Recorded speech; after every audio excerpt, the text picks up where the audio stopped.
दो समय व्यक्ति को बहुत सावधान रहना चाहिए। दो समय कौन से? पहला, भोजन करते समय सबसे ज्यादा सावधान रहना चाहिए। भोजन की टेबल पर आप क्या बात कर रहे हो, ये भी बड़ी सावधानी रखनी चाहिए, क्योंकि अक्सर आजकल के मॉडर्न जमाने के परिवारों में बाकी तो समय मिलता नहीं बात करने का, तो जितने भी धंधे का बात होती है ना, वो सब डाइनिंग टेबल पर ही होती है। लॉस प्रॉफिट, अच्छा बुरा, सब वही भोजन करते समय ही सब डिस्कशन किया जाता है। और वो भोजन के साथ साथ वो जो डिस्कशन है ना, वो भी भीतर जाता है आहार के साथ, वही सब बातें होती हैं। तो वही समय होता है एक साथ बैठने का, तो फिर तो सब इधर उधर निकल जाते हैं। लेकिन महापुरुष कह भोजन करते समय सबसे ज्यादा सावधान, ये सोच के आहार, एक एक आहार कौर को ग्रहण करिए कि आपके भीतर जो भोजन जा रहा है ना, ये साक्षात श्री हरि के आहुति आप प्रदान कर रहे हैं, उनको तृप्त कर रहे हैं। तो उससे भोजन से फिर सद्बुद्धि आएगी। मैं बार बार महापुरुषों के मुख से सुना है कि भोजन हमारे जीवन में बहुत बदलाव लाता है, हमारे भजन में बहुत ज्यादा सहायक बनता भोजन। इसलिए भोजन करते समय सावधान। बहुत सारे ऐसा नियम ले लेते हैं कि भोजन करते समय हम एकदम मौन रहेंगे। साधु महापुरुष होते वो इसीलिए कि मौन रहेंगे, कोई इधर उधर की चर्चा नहीं होगी, केवल एकमात्र भगवत ध्यान करते करते भोजन जाए। क्योंकि भोजन से ही तो ये शरीर चलता है, भोजन से ही मांस बनता है, हड्डी का निर्माण होता है, मज्जा मेद, ये सब भोजन से ही बनता है। ये सब भोजन की प्रक्रिया, यानी शरीर का जो एक एक रक्त का अंग है, वो सार सबका जो निर्माण है वो भोजन पर निर्भर करता है। इसलिए पहला है भोजन, इस समय सावधान रहो। और दूसरी चीज कौन सी है? दूसरी चीज है शयन, सोना। नींद के समय थोड़ा सावधान रहना चाहिए। और ये भी वही जगह है जहां सबसे ज्यादा नकारात्मक विचार आते हैं, क्योंकि तब सोते समय तो खोपड़ी एकदम सब इधर उधर से एक जगह आ जाती है, तब फिर ये जो दिमाग है ना, फिर ये भागता है, फिर दुनिया के चक्कर लगाता है। उस समय ये दो ही समय सावधानी के, पर ये दो ही समय हमारे असावधानी में गुजर जाते हैं। सोते समय थोड़ा सा सावधानी, भले आप जब भी काम अपना सब खत्म करके जब आप सो रहे हो, तो सोते समय मुख से आपका भगवान नाम का उच्चारण करते हो, महामंत्र का उच्चारण करते हो। कई लोग बोलते हैं हमें गाने सुने बगैर नींद नहीं आती, वो लगा के कान में सोते, फिर जब नींद बीच में कभी रात को खुलती तब बंद करते। वाह जी, अगर आप उन रात्रि के सोते समय जो कान में सुन के सोगे ना, पूरी रात भर वही चलेगा।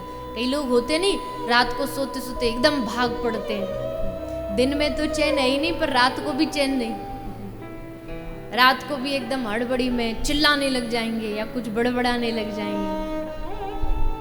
तो इसका मतलब कहीं ना कहीं रात्रि में हमने जो हमारे जो स्वप्न है उसमें कुछ दोष चल रहा है। उल्टे सीधे स्वप्न आ रहे तो मतलब कुछ स्वप्न में दोष है, तो यानी जीवन में भी दोष है। तो ये दो समय सावधानी के, ज्यादा नहीं, पर अगर हमने सुना है महापुरुषों के मुख से, तो थोड़ी कोशिश करनी चाहिए कि इन दो समय थोड़ा सा सावधान।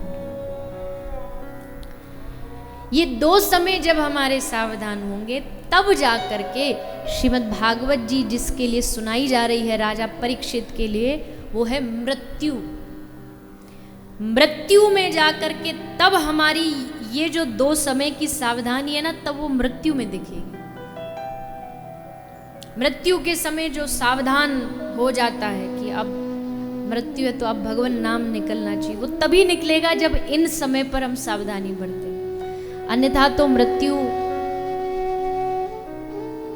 के समय में हमने सुना इतना कष्ट होता है, पीड़ा होती है, यमदूत खींचते हैं, यमराज आते हैं, आदि आदि।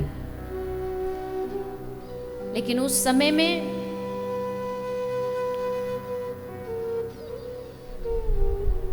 किसी ने पूछा कि हम मृत्यु से डरते क्यों हैं? वृद्धावस्था आ गई फिर भी मृत्यु से डर क्यों लगता है? और आप देख लेना कभी भी कंपैरिजन करके, जो जवान होगा वो मृत्यु से थोड़ा कम डरता है, जो वृद्ध हो गया जिसको पता है कि अब उसे मरना ही, वो मृत्यु से ज्यादा डरता है। एक जो युवान होता है उसको आप वो दे दो मोटरसाइकिल, उस पर 90-100 की स्पीड से ड्रुम ड्रुम करके पूरा शहर घूम करके आएगा, जबकि वो तो युवान है, उसको ज्यादा डर होना चाहिए। लेकिन वही उसके कोई पीछा वृद्ध बैठा रहता ना, वो कहेगा अरे धीरे चला बेटा, अरे गिर जाएंगे, अरे लग जाएगी।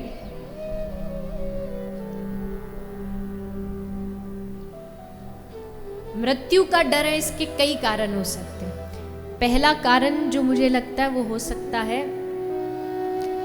अज्ञात का डर। अज्ञात का डर मतलब ये नहीं पता है कि मृत्यु के बाद जाएंगे कहाँ, मृत्यु के बाद कहाँ जाएंगे ये नहीं पता, इसकी अज्ञानता है, इसलिए मृत्यु से डर लगता है। पता ही नहीं कि मृत्यु के बाद कहाँ जाना है, घर कहाँ है, अज्ञात का डर। एक थोड़ा सा जो मृत्यु का डर भय रहता है वो रहता है अकेलेपन का डर। मृत्यु के बाद जब जाएंगे तो अकेले जाना पड़ेगा, कोई भी हमारी सामग्री साथ नहीं जाएगी, परिवार साथ नहीं जाएगा।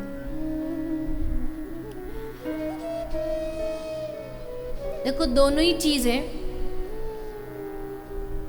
एक तो जब कोई अपना जाता है तो बिछुड़ने का दुख तो रहता ही है कि जी हमारा अपना है चला गया, एक तो बिछुड़ने का दुख है, लेकिन गया जाकर के भगवान से प्रियतम से मिलेगा, ये उसका सुख होता है।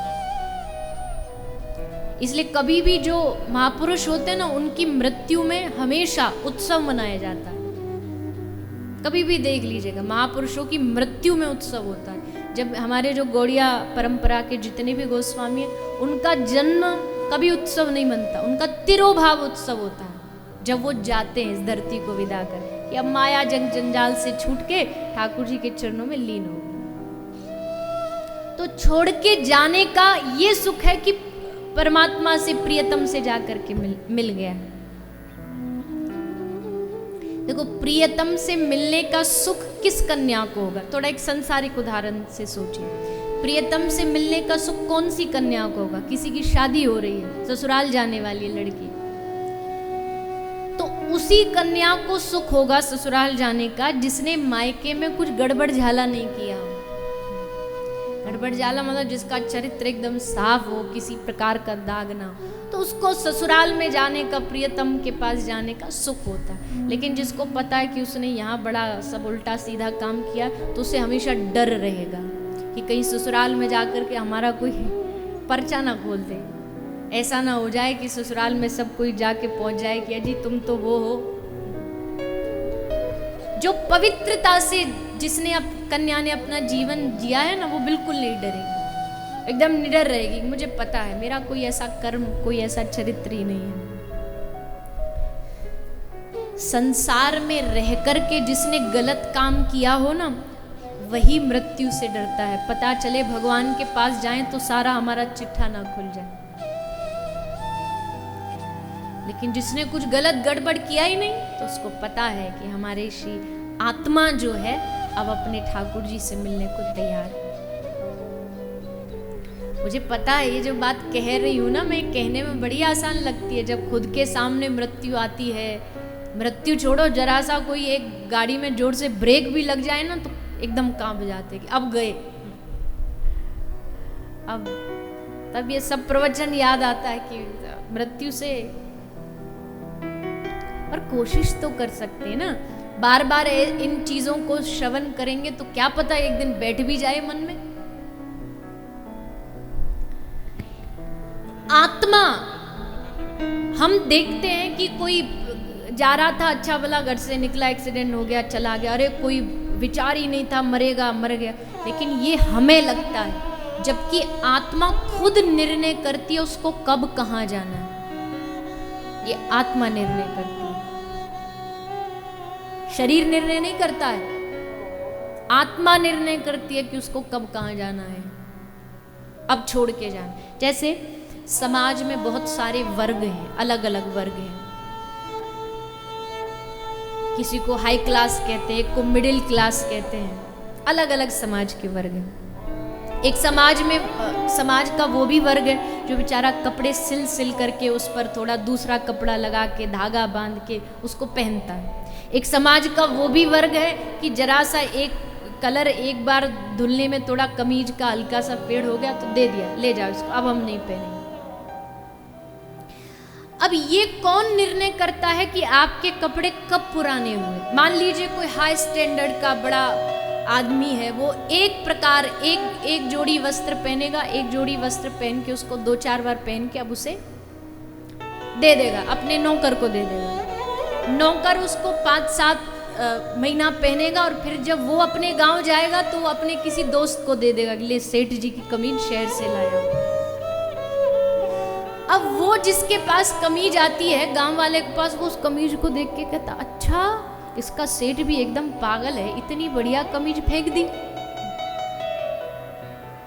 अब किसके लिए कपड़ा कब पुराना होता है ना, ये व्यक्ति खुद निर्णय करता है। ठीक उसी तरह ये शरीर कब पुराना हो गया और कब मुझे अब इसको बदल के दूसरी जगह जाना चाहिए, ये आत्मा निर्णय करती है।